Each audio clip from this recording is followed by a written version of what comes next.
Hello, tea friends. This is Barb Gully from Barb's Tea Service, and we are back with our podcast courtesy on TV Studios. Mm-hmm. I'm here, as always, with studio engineer, co-host, and arm candy, Chris. And what you call full service. You are always. All right. Okay, so we're here with podcast 49. Wow. Congratulations. Back at ya. All right. And you know what that means? What does it mean? One more podcast Yes. to our golden podcast. Amazing. This is going to be our 50th podcast next Yes. week. Mm-hmm. And we have a very special guest. We have a couple of exciting things planned for that. So, As always. as always, Yeah. true. But this is going to be extra special. Okay. So we will look forward to that. Yes. All right. Okay. Very good. So we had, speaking of golden, Yes. we had a Gilded Age tea Yeah. last week in Port Huron, Yes. which we're going to talk about. And we had our last podcast was with Matt and Jenna. Yes. We were thanking them for taking time out from their busy schedule, their Right. trip in from New York, Mhm. and to come into the studio with us was really great. Yeah. I think they had a good time. I think they did Yeah. too. But we've been busy too. We've been doing a few things. A lot of stuff. And we had a family outing up at Pemberley Pines. Mhm. We did some boating, some thrifting. The week before, we were at the Lewiston Farmers Market Mm-hmm. buying root beer and root tea. All right.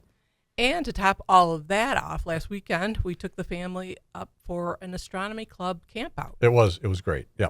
It really was. So you know what I have to say to that? What? Phew. All right. Very good. All right, so here's what we plan to cover today. Right. The origins of root beer, Mm-hmm. and it's rooted in tea. Amazing. Mhm. Yep. Thrifting in northern Michigan. All right. Gilded Age in Port Huron. Okay. A little stargazing in Snover. Uh-huh. And then a side trip to Lexington. Yes. And a sprinkle of Megan. Yes. And a heaping serving of mayonnaise. Okay. Wow. That's you have quite a show lined up for us. We really do. Can't wait to get into it. Okay. But first, tea. All right.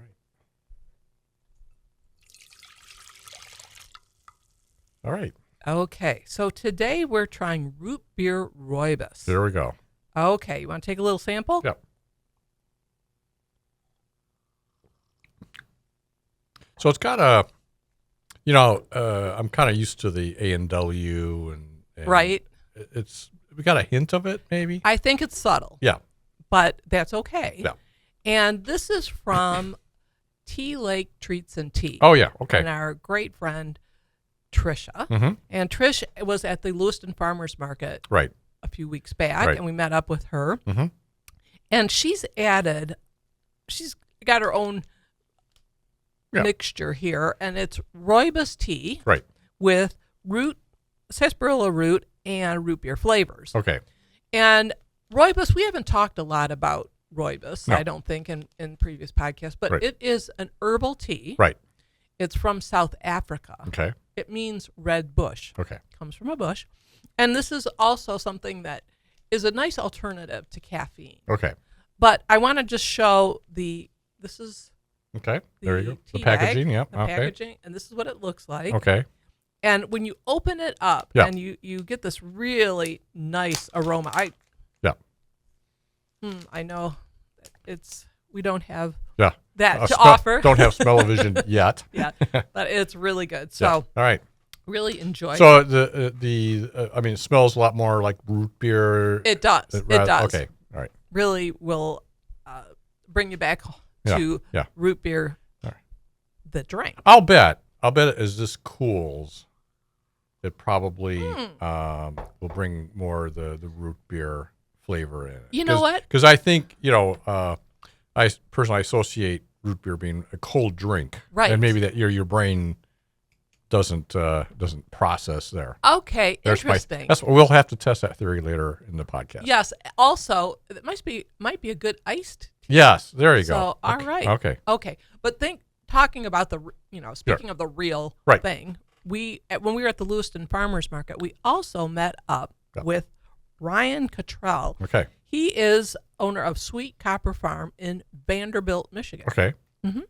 And he literally and figuratively stands behind his slogan, world's best root beer. That's a bold statement. It is a bold statement. So Ryan's got this big sign Right. in the market, Right. and it says best root beer. It also says real spices, Okay. real sugar, real good. All right. And guess what? Is he correct? It's real good. Okay. We really liked it. So that's one of my favorite summertime drinks. Yes. Is root beer. Yeah. Although A lot of childhood memories. definitely, because we don't drink a lot of pop these days. No.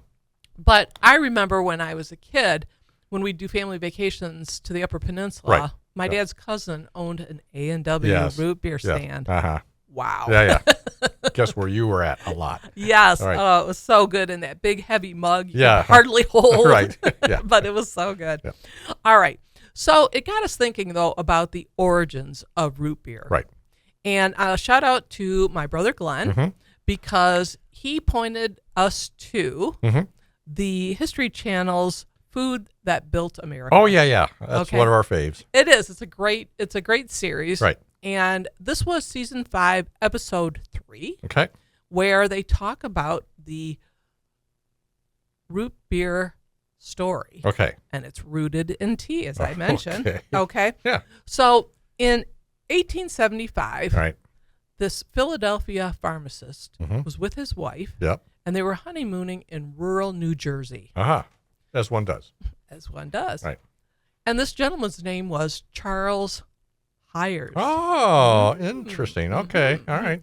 So they were served this root tea, Right. and it was kind of, I guess, a common Right. drink in the country, Right. but not known in the city. Right. And Charles liked this so much that he asked the innkeeper for the recipe. Okay. So when he got back home, being a pharmacist, Right. he put together his own mixture. Right. And he took 16 herbs, Okay. kind of like the kernel, Mm-hmm. and he added berries, roots, including vanilla and sassafras. Okay. And he combined all this with yeast and sugar and water. Okay. Yep. Made this really bubbly. Right. refresh- Fermented. All right. Yep. But Yes. he was a follower, supporter of the temperance movement. Right. Teetotaler. Yes. Right. And so he made sure that when the fermenting, it stopped before it turned into alcohol. Right. And he also thought that this would be a really great option Right. there's a lot of heavy alcohol consumption at this time. Right. I thought this would be a really good Sure. option for people. And so when he was ready to market it, he consulted with a good friend of his, and this was the Reverend Russell Cowell. Okay. And he knew the area extremely well. Uh-huh. And Hires said, I'm thinking of calling it root tea. Uh-huh. And the Reverend said, no. No. The gents here, they don't drink tea. Wouldn't be caught. No. No. And they noticed that it kind of had that look of beer. Yeah. the It's foamy. Yeah. Right. So he said, how about root beer? Right. Okay. All right. Yeah. And as they say, the rest is root beer history. I love it. Yes. Yeah. Very good. All right. So from root tea Mm-hmm. to root beer to the Gilded Age. Wow. That's quite a jump. It's a great segue, isn't All right. it? Yeah. Okay. Work So- on that. Okay. Yes, I will. Okay. The last podcast we mentioned we had Matt and Jenna, and Right, they were right. talking about their trip to Japan, and they're participating in a Japanese tea ceremony. Right. But just a quick refresh. The podcast before that, we were talking about the Gilded Age and also Wedgwood. Mhm. But we were two episodes left of the Gilded Age season 3. Right. So since then, we have Yep. We're done. concluded season 3. Yep. Kind of sad. Yeah.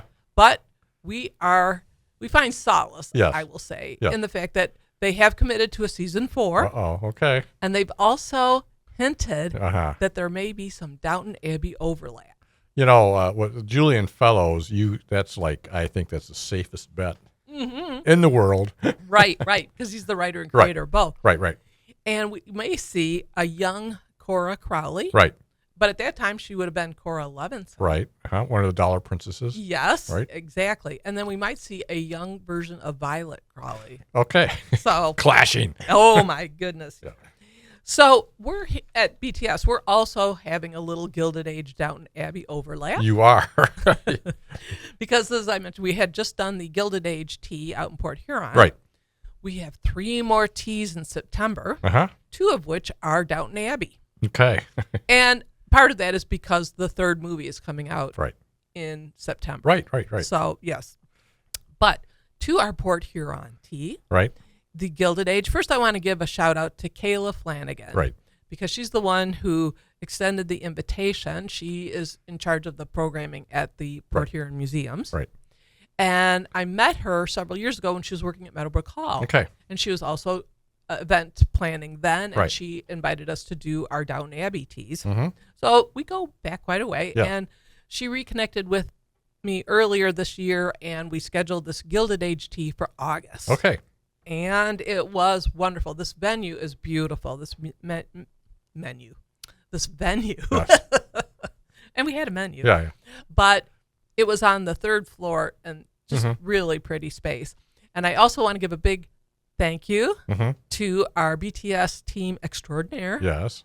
We had Pam B and Rob G. They're great people. They are. Oh my gosh. They served and were, you know, always big hits with the crowd. So thank you very much to them. Yeah. And again, this was in Port Huron. Port Huron's no stranger to the Gilded Age. It is not. It isn't. There's 2 historical figures from the Gilded Age with Port Huron ties. Right. First one is Thomas Edison. Right. And Thomas Edison lived there. He moved from Ohio with his family at the age of 7. Right. Up to Port Huron, and he lived there for 10 years. Right. His feelings about the city are kind of mixed. Right. But he did benefit from 2 things in particular. One was the library, this big library in town, and he went there all the time. Right. Just loved it. And he also benefited from the railroad expansion. Right. From Detroit to, well, they had extended it out to Fort Gratiot. Right. So that provided him with his first job. Right. So there's also a Thomas Edison museum in Port Huron. Okay. Oh yes. But what we had seen when we were watching Gilded Age, the HBO series, is that Thomas Edison shows up. He does. Yes. And he flips the switch in 1882. He lit up Manhattan. That must have been truly life-changing, I don't know what the word is, experience for those people at that time, because this was must have been like magic. Exactly. Yeah. That's a great way to express it, because this, we take it obviously so for granted. Right. But this was a spectacle. Right. And everybody, all classes, all walks of life, they were all tuned into this. It was like the Super Bowl. Right. And it just lit up Manhattan. Right. It was very cool. So another historical figure that has ties to Port Huron from the Gilded Age is Andrew Carnegie. Yes. So Andrew Carnegie, robber baron of the Gilded Age. But later in life, he was he became a philanthropist. Right. And he donated a lot of money to the building of libraries in the country. And one of them was this one in Port Huron, which is now the museum. Yes. So highly recommend going there. Port Huron, there's a lot of fun things to do. It's underrated. I mean, it's a great location, and it's an international crossing, and exactly, and fairly easy to get to. It is. Yeah. And actually, I was there last month for a cruise. Yes. Did a dinner cruise with my cousins, aka the sisters. Yes. And we had done it 14 years ago. Yes. Not going to wait that long again. No, you shouldn't. It's really fun. It's really fun. So we had been on that side of the state actually quite a bit this year. Yes, yeah. And just recently, last week, we were up in Snover in the Thumb for the Astronomy Club weekend. Yes. And we brought our family with us. Yeah. Yeah, and just so it's considered a dark sky area, and we're kind of in the middle of a lot of farmland, and one of the things you do need for astronomy are fairly dark skies, and the weather was a little iffy on the first night. Right. I mean, we got a little bit of viewing, and but then the clouds kind of moved in, and that kind of ended things. And then Saturday during the day, just these rainstorms just roared through, and we're going, uh-oh. So, a lot of people left. Well, because they're in tents, and there's tenting there, and it's like maybe not the best. So anyway, but if you stayed, you were rewarded. That evening then was a beautiful night. You could see the Milky Way, and we were able to kind of zero in on some interesting, galaxies and nebula and star clusters and all that fun stuff. Oh, it was. Yeah. I mean, this is, again, awesome. Right. Overused word, primarily by me, but it was spectacular. Yeah. And what was kind of fun was we could see the storms on either side of us because it's such open viewing, and we could see it rolling around, and it turned out wonderful. So that was quite spectacular, and we got to see Saturn. Yes, The funny part was, you kind of choose a spot to put your telescope, and then as luck would have it, I plot mine exactly when Saturn starts rising. It was like precisely behind one of the few trees in the area. Right. So we had to wait a little bit before we can kind of clear the tree, but we were rewarded with a nice view. We were, and I think it was great to, bring up our family, and they could enjoy that as well. Yeah. Really, I think everybody had a good time. They did. Yeah. And we also, as an aside, we usually, when we're up on that for the camping weekend, we go up to Lexington. Right. Yeah. Sometimes we've been lucky enough to hit their art fair, but it wasn't this year. But we did have a wonderful lunch waterfront with Rachel and Sean. Yeah. And then we did some shopping. They've got some really cool. It's a very artsy, craftsy town. Yes. They've got on the main drag there. That goes down to the water. So Right. And they have a really, really charming general store. Yes. And so I picked up some interesting herbal tea, which we're going to feature in a future podcast. Right. Okay. I'm not going to give it away. But also, I picked up this item that I brought to show today because this is, if you are passionate about the Gilded Age, here's something that you might want to pick up, or for the Gilded Age passionate person on your gift list. All right. Oh, here. This is great. Wow. Can you see that? A Gilded Age coloring book. Amazing. Yep. Hands off. That's mine. Okay. Okay. All right. So. Not weird at all. No. Okay. So we did, as we mentioned, we did the Astronomy Club weekend. We also brought everybody up to the Pemberley Pines retreat. Right. And despite the ice storm damage, we still could kind of make it work for a small group. Right. And we were able to, and the weather was a little dicey, but we were able to do outdoor movie night. Yes. Watch Pride and Prejudice. Yeah. Who picked that one? I don't know. Someone with influence in the group, I'm sure. Yes. And then we did we got to do some boating on the pontoon. Right. And we did, the ladies, we did some more thrifting. Yes. And it's almost like a sporting event. Oh my gosh. Megan and Jenna are phenomenal. Yeah. And they will go to new frontiers that Rachel and I probably wouldn't have explored. Yeah, right. So they're in it for the, like they you have said, enthusiasm and a dedication to it. Absolutely. And, they really separate themselves from the pack. Yes, they do. And I came back with a beautiful teacup, very cheap. Right. And in addition to my Wedgwood Jasperware collection, a commemorative dish with Charles and Princess Di, their wedding. Oh, yeah. So, that's... And you know what? Yes. This was all done on the eve of National Thrift Day. That's a thing? That's a holiday. Okay. Did you know that? What, did we take it off? No. The ladies went shopping. Okay. I don't know. How did you spend National Thrift Day? Uneventfully, I guess. Okay. All right. We have to remember that. All right. Great. For next year. Yes. You'll be prepared. Okay. Maybe I'll be somewhere else. I don't know. Who knows? Yeah. All right. Very good. So now moving on to another Meghan Markle. Yes. And, well, now Meghan Sussex. You can say Markle. It's okay. It's okay. All right. Well, season 2 of With Love, Meghan started this week. Yes. And I watched episode 1. Yes. And you know what? I was a little leery. Yes. Because I didn't know if they could maintain that slow pace, that ennui Yeah. from the first season, Yeah. but exceeded expectations. Wow. It was long. Right. And I'm hoping I can get through Yeah. the rest of it. Uh-huh. I'm not sure. I don't think you're going to join me. I might have something else to do. I don't know. Count the days to National Thrift Day. That's right. Very good. So anyway, I was finally able to buy the As Ever Tito. Oh, okay. That's her brand. Oh, the sold out scam. Been sold out, Okay. and I did get that. So we may be featuring that in a future Very podcast good. as well when it comes. Okay. Oh, yeah, that's the other thing. Yes.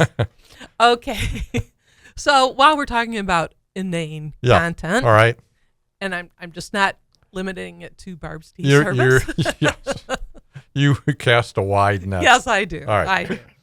So there was a recent Wall Street Journal article that caught our eye. Yes. And it was titled "Married by Mayonnaise." Wow. Mm-hmm. Okay. Yes. Okay, so this article detailed a wedding that was officiated by Manny Mayo. Okay. He is the Hellman's Mayonnaise mascot. Okay. All right. So this was an outlandish ceremony that was sponsored by Unilever. Right. So that's their condiment. And they ran this contest for inviting, and I have to look down on this because I want to get it correct, Okay. chicken tender loving couples Okay. to get married in a dipping sauce commercial. 37 couples applied, Yes. but only one could win, of course. Okay. Maybe one too many. I don't know. This was Heather and Nick. They're from Brooklyn. Yeah. Okay. But both of them are originally from Kentucky. Okay. Home of. Yeah. Oh, Kentucky Fried Chicken. Exactly. And probably a good sense of humor. Yes, yes. They actually said that chicken might as well be in the state's constitution. So All right. they're in that. That's yet another bold statement. So their winning video, Okay. it featured their shared disdain of dry sandwiches. Okay. And it featured an onion ring being placed on a chicken finger. You know, that's brilliant. It really is. So they had 60 guests at their wedding because what the Unilever offered was a stipend, a Las Vegas wedding, and a lifetime of tender, loving happiness. Okay.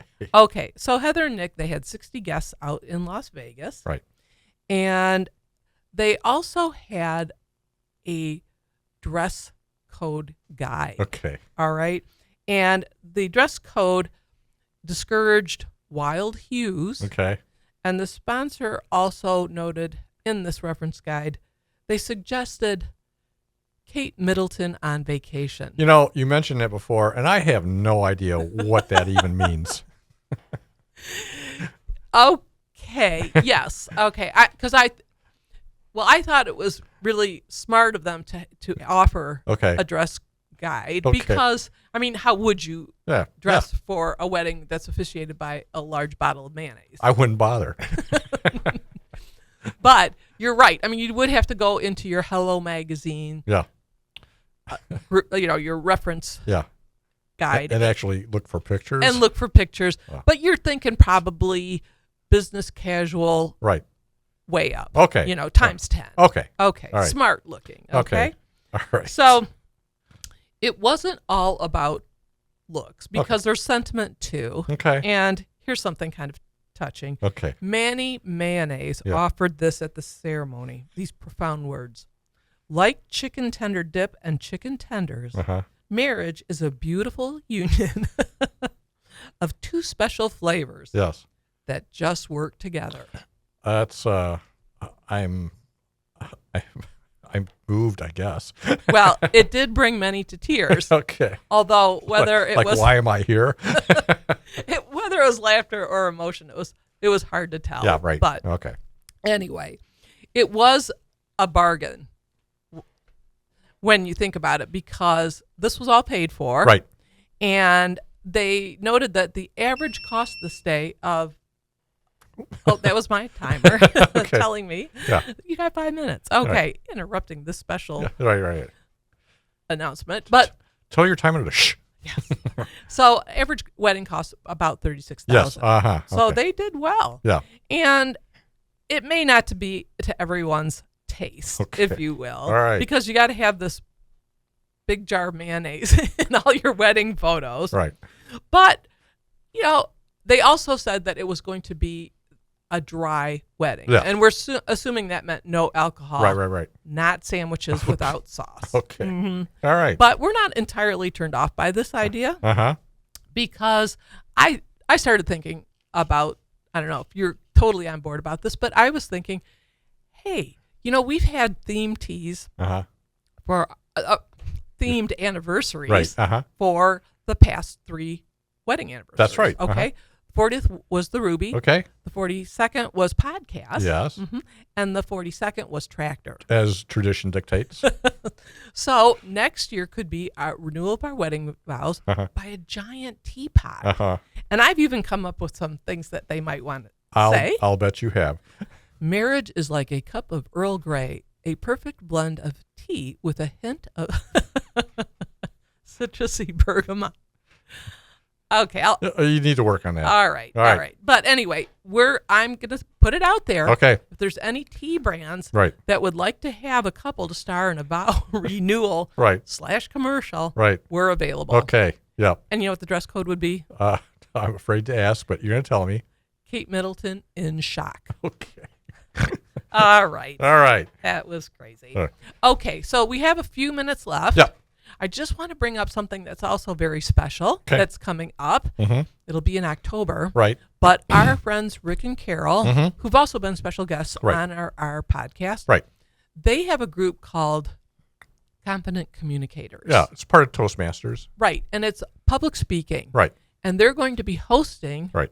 a podcast program. A panel A discussion. panel, right? We've been invited to come along. Yes. But we're going to give more details Right. in upcoming podcasts. But it will be in the first week of October, I Right. believe. Right. And I think it'll be very informative. I think we're going to learn something Yes, too. yeah. I'm excited about that.